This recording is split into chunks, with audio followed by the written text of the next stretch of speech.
All right, Jason Ginty here from Alt 92.3. Almost Monday. Let me just tell you a quick story because it's all about me, okay?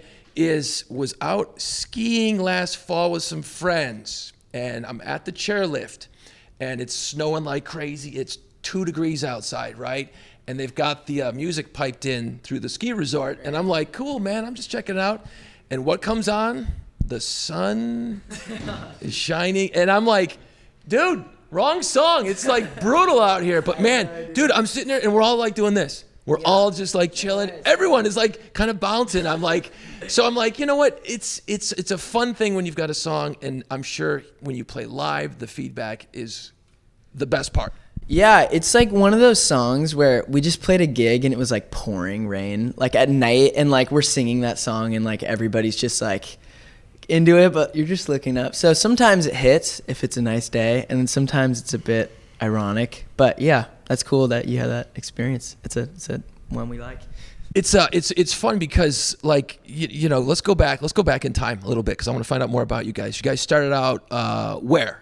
How do you meet? How do you do this? How does this happen? How do you start a band in this day and age? Right. So me and Dawson have been friends for a long time. Been friends for like 16 years. So growing up, started surfing at the same time, started playing music at the same time. And then Dawson met Cole out surfing through a mutual friend. And they were like, we should play some music. And kind of just kept doing it and put on our own shows and, you know, just kept with it. And here we are. That's insane. Just like, well, I'm surfing, so let's go do music, man.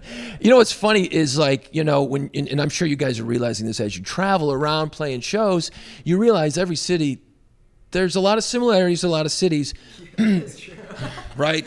But there's also differences. So you get where, and I always say this, you're a product of your environment, okay? And you guys are from? San Diego. Right, San Diego, surfing, there's a vibe with your music, and you see where, you know, I don't see you guys going out there and playing death metal. It just doesn't seem like your vibe, you know what I mean?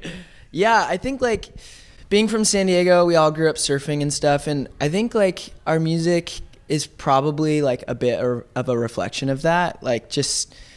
yeah, you said it super well, like our environment and everything. And, you know, like the 2 singles we put out last year in summer, both like had a title with sun. Like it just comes out and like we kind of realize it later and we're like, oh, it's a bit on the nose. But yeah, stoked to be from San Diego. Go Pods.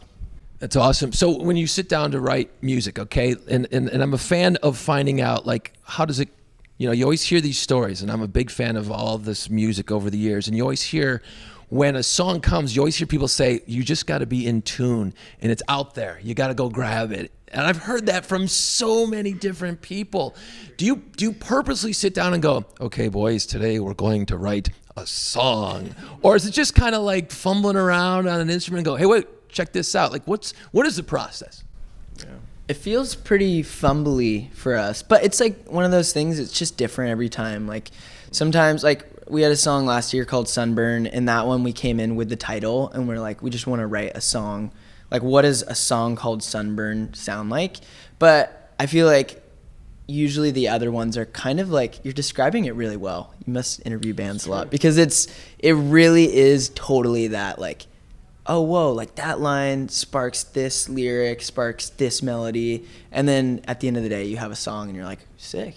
And, you know, hopefully you like it. Sometimes you don't like it, but, you know, yeah. From 3 different guys, right? I mean, you're San Diego, similar, obvious, a little bit similar backgrounds, but you must have different musical influences. And do you ever come in with something going, let's do something really dirty and heavy, and then you kind of go, yeah, that's not us? Or is there like a band filter where you kind of run it through and go, great song, probably not our thing? Is that anything like that happen? Totally, yeah. I mean, we all listen to different music, and so sometimes that music doesn't necessarily relate to the band sphere.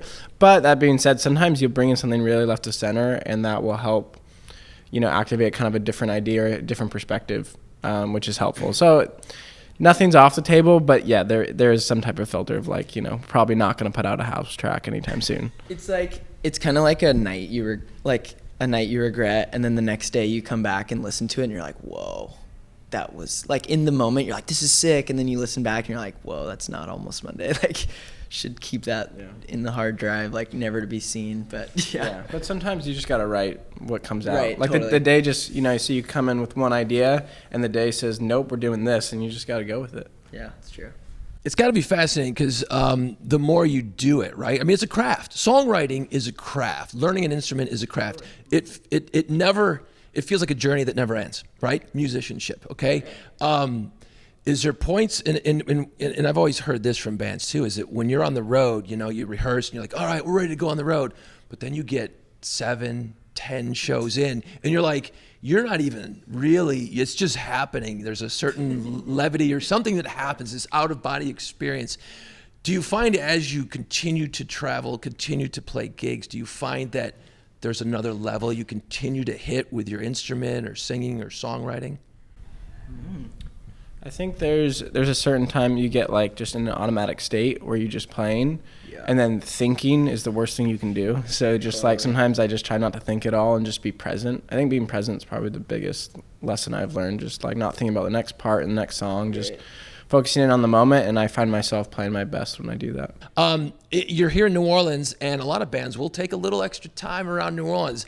Is that? I mean, I know every band's got a schedule, and it kind of it's a hard thing on the road. But is it something when you see a city like New Orleans come up, you're like, let's see if we can get a day off around that one? Is that something that you've tried to do? The vibe here is so cool. We were just talking about it this morning. I feel like there's not, like I was trying to explain it to like my fiance, like there's no, I can't really describe this place. Like what's it like? And you're like, I don't know. It's like own thing, like totally. So yeah, it's got a vibe, man. Stoked.